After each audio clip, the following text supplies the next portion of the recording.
Jammu and Kashmir just witnessed polling for its newly redrawn Anantnag-Rajouri constituency. The voter turnout in this constituency has remained in line with what was witnessed in two other constituencies of Jammu and Kashmir, namely Srinagar and Baramulla. At polling booths across all constituencies, voters were seen queuing up with the future of the youth and many more aspirations in their hearts and mind.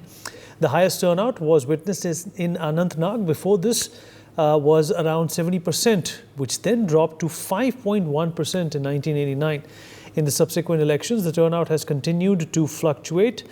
Well, is this a new change that Kashmir is now witnessing? And is this the trend which has been brought about after a slew of changes that were in fact made by the current government? We'll talk about this and more. Dr. Nimal Singh, former Deputy Chief Minister of Jammu and Kashmir, will be joining us shortly. Ifra Jahan, NC spokesperson, also with us on the show. Mr. S.P. Vaid, former DGP, Jammu and Kashmir, also joins us on the program. Last but not the least, Mr. Amit Raina, Kashmiri Pandit, also joins us on the show.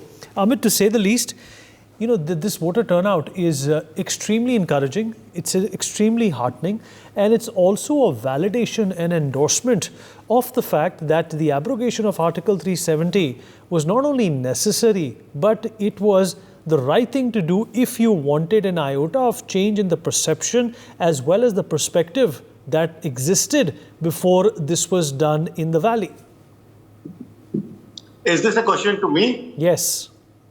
Yeah. See, Vinita, I think first and foremost, I would like to congratulate the people of Jammu and Kashmir, especially the Kashmir province, for such fantastic numbers when it comes to polling. I think today, I don't care which political party wins, the people of Kashmir have won today. And what is more heartening is that South Kashmir, which still has traces of terrorism left. We have seen recent killings happening in South Kashmir, attack on tourists in South Kashmir. In spite of that, we have seen a significant number of people coming out to vote. So hats off to fellow Kashmiris, fellow residents of Jammu and Kashmir for such a wonderful number. And for the naysayers who have been saying, what have we achieved by the abrogation of Article 370? I think one of the answers is today. The number of people that have participated in the elections after abrogation of Article 370. We know the numbers prior to 2019 and we know the numbers post 2019. And that is one of the biggest achievements that abrogation of Article 370 has done. People are willing to come out without fear to vote for their candidate, whoever so it is. To vote for their candidate, to reaffirm their faith in the Indian democratic system, in Indian constitution, and also to tell the people who have been discussing only one agenda for the last 70 years, autonomy, self-rule, 370, and all that. The number of candidates that have that decided to contest the election this year tells you the aspiration of Jammu and Kashmir people, especially the Kashmiri population, which is not happy with the current set of politicians, the dynasts, who cannot think beyond what their grandfathers thought of. So I think that is the very positive thing that has come out of these elections, of these numbers, that people are willing to take that step forward to be the change they want to see. And that number of candidates that have contested the election this time, it reflects in that. Absolutely. You're quite spot on, Amit. Mr. Vaid, Udhampur, 68.2% in 2024 as compared to 70.15% in 2019. Jammu, 72.22% in 2024. Similar numbers in 2019. Srinagar, 14.43% in 2019, sir, and almost 40% today, almost triple. Baramulla, 34.6% in 2019, 60% in 2024. These are some of the numbers which have not been able to find any kind of semblance in other prominent constituencies as well. Anantnag-Rajouri, 8.98%, sir, in 2019 and 44%, almost 44% in 2024. It's not just a stroke of luck, but the calibrated decision of the government to pursue soft yet aggressive reformative policy and agendas and aspirations in Jammu and Kashmir have led to the people feeling more confident about the security apparatus as well as about what their life is going to look like in Jammu and Kashmir, sir. Yes, Vineet, good evening. Uh, I would put one major factor that of what has actually changed on ground is the fear factor. The fear factor is missing this time. I have seen it personally while being in different positions and also as DGP. You were talking of 2019 election. I was the DGP that time, and how there was uh, fear in the minds of people. Yes, I must admit that, and that is missing after abrogation of Article 370 in August 2019. And another factor which I would like to say is the role of separatists. You have even today the establishment across which would have wanted the results otherwise, not like this. They would have preferred results of what happened in 90s, 1990s and in 2000. But this change, the confidence people have today in the present government, the union government, and people are looking forward for marching ahead with rest of India, and that is the beauty of Indian democracies. You see, the Jammu region you mentioned, Udhumpur and Jammu, the percentage, as you were mentioning, the figures were even otherwise very good, even those days. But the problem was Srinagar constituency, Anantnag constituency, and Baramulla, where Baramulla used to be little still better, but this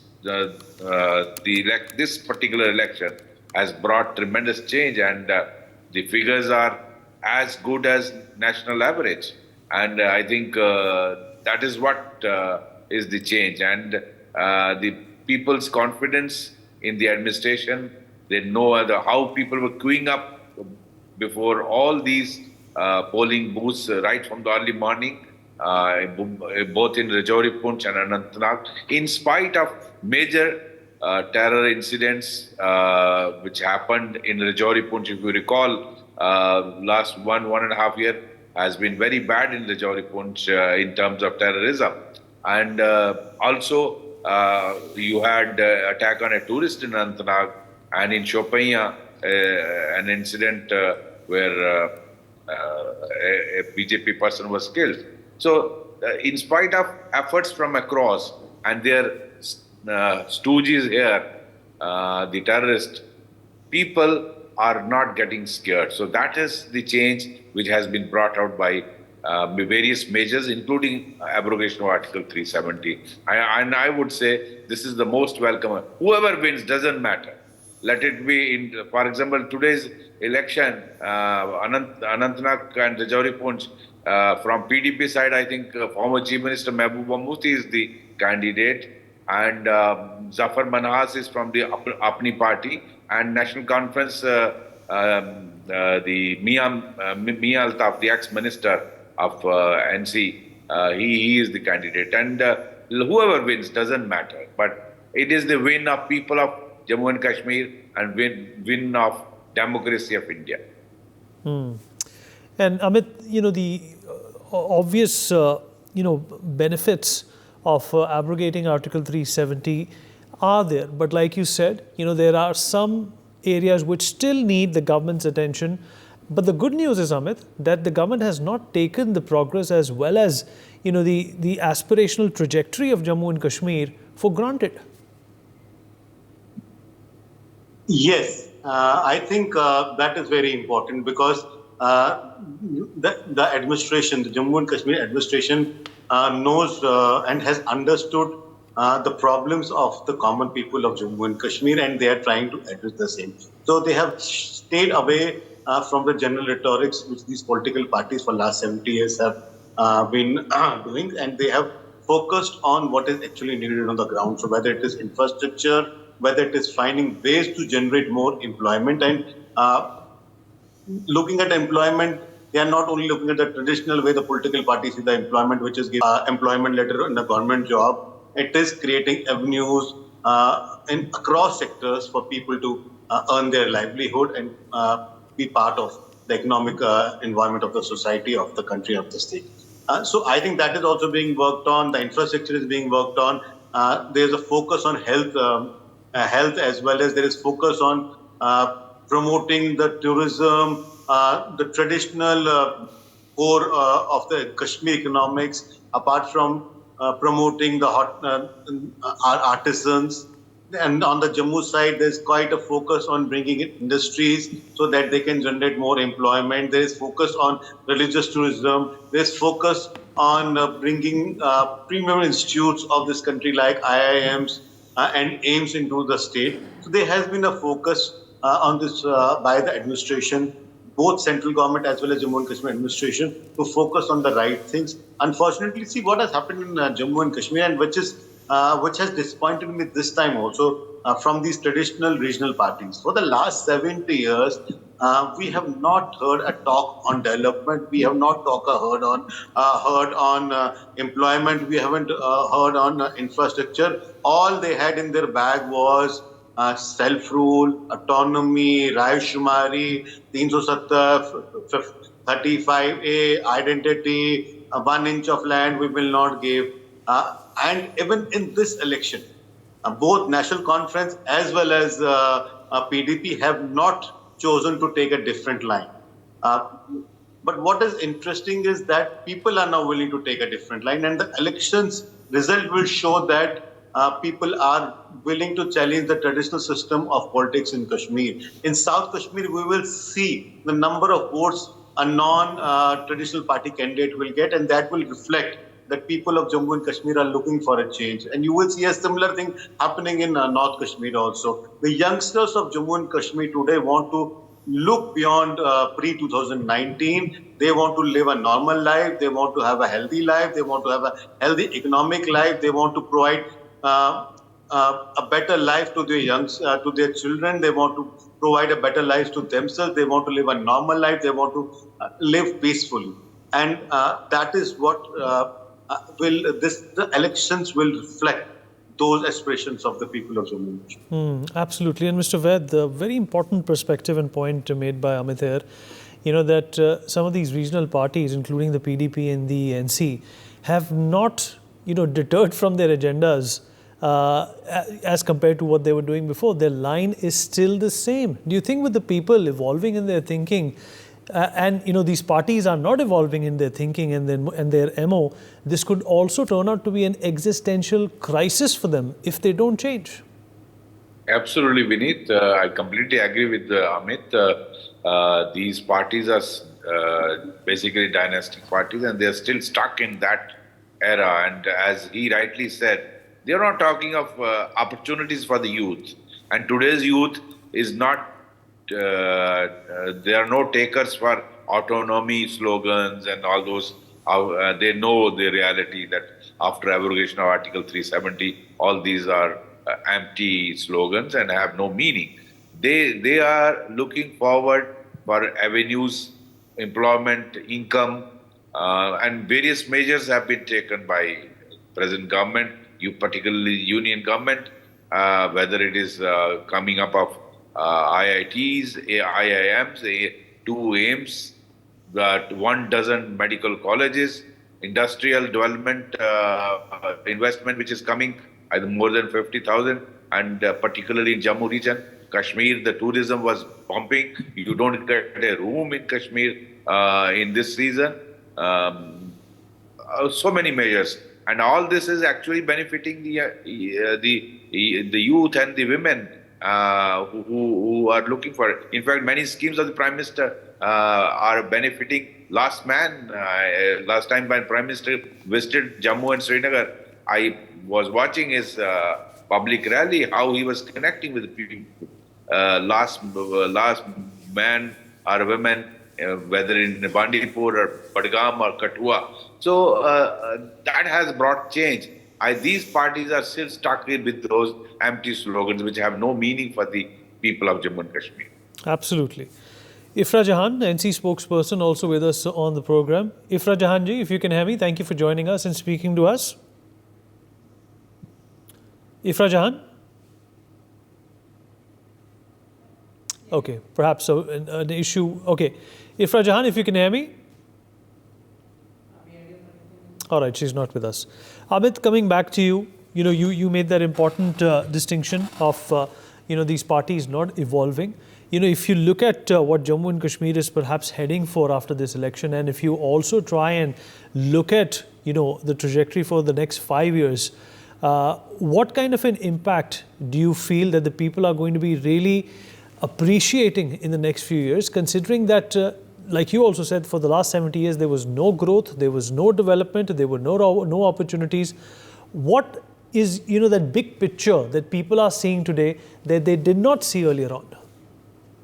Yeah, I think in last 3 years itself, the number of tourists which has grown from 2 million to more than a crore shows the potential the Jammu and Kashmir has for people of Jammu, potential for the people of Jammu and Kashmir. It shows the potential of income they can make out of this increased tourism. They also they can clearly understand the focus Jammu and Kashmir government has on the development of Jammu and Kashmir. See, one thing is what is important in this election is, and which I think while I was one of the first people to criticize Bharatiya Janata Party for not contesting elections from Kashmir Valley, but I think it was a smart move by Bharatiya Janata Party, because otherwise these regional political parties would have found all the excuses of their loss by blaming Bharatiya Janata Party for vitiating the atmosphere in Jammu and Kashmir and influencing a certain election result.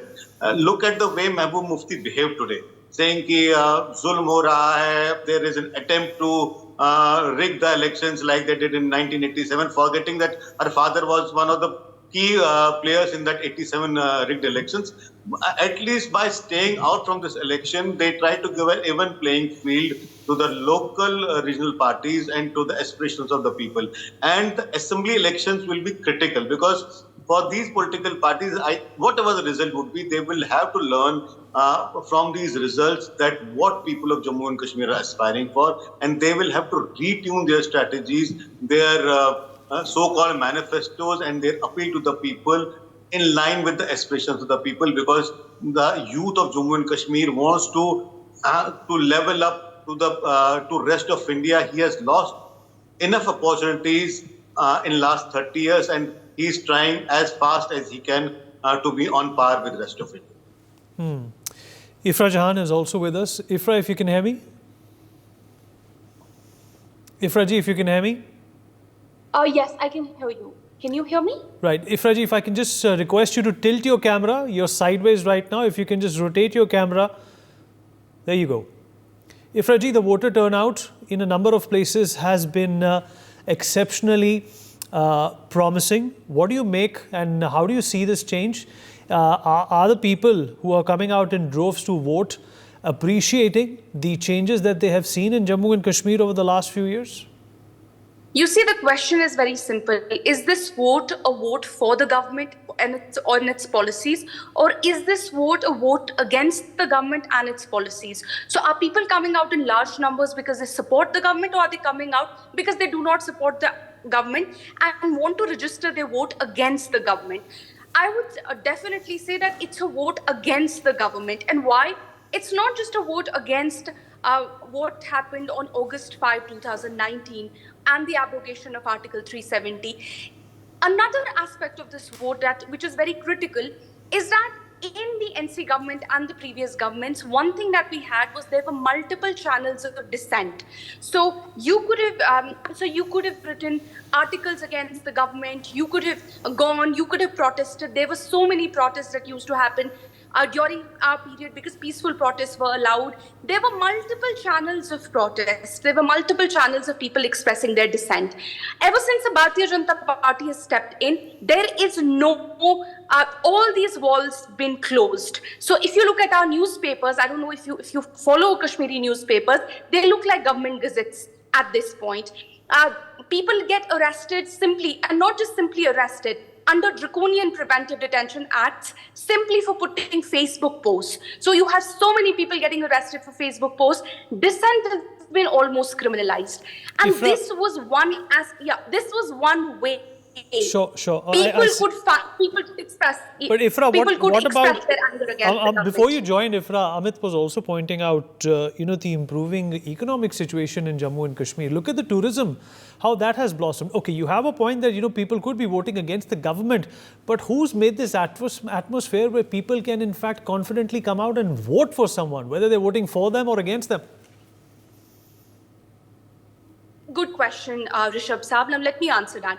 If you're pointing out what you're saying, probably and most likely is that it is the security situation that is improved, which is why people are coming out. Well, right now, today in Rajouri, Punch, South Kashmir, the voting percentage was around 52%. In 2011, during the NC government, the voting percentage was actually 80% in the Panchayat poll. So 80% people actually came out and voted. So if it was a security scenario which deterred people from voting, the 80% people would not come out, and that's a record Point number taken. of voting. Point taken. Ifraji, we have a paucity of time. I want Amit to respond quickly. And then we wrap up. Amit, quickly. Punch last reported numbers are 66%. This is exactly the problem. They mislead the people. They mislead the people. Absolutely the last not. reported numbers at 5 p.m. at Rajouri Punch was 66%. Jammu region, the Jammu province has traditionally voted more than 70% in spite of peak terrorism. All right. Unfortunately, Ifraji, you joined pretty late. We could have had a very exciting debate, but nevertheless, appreciate you joined and you spoke your heart out. For more such videos, subscribe to the NewsX YouTube channel, hit the bell icon.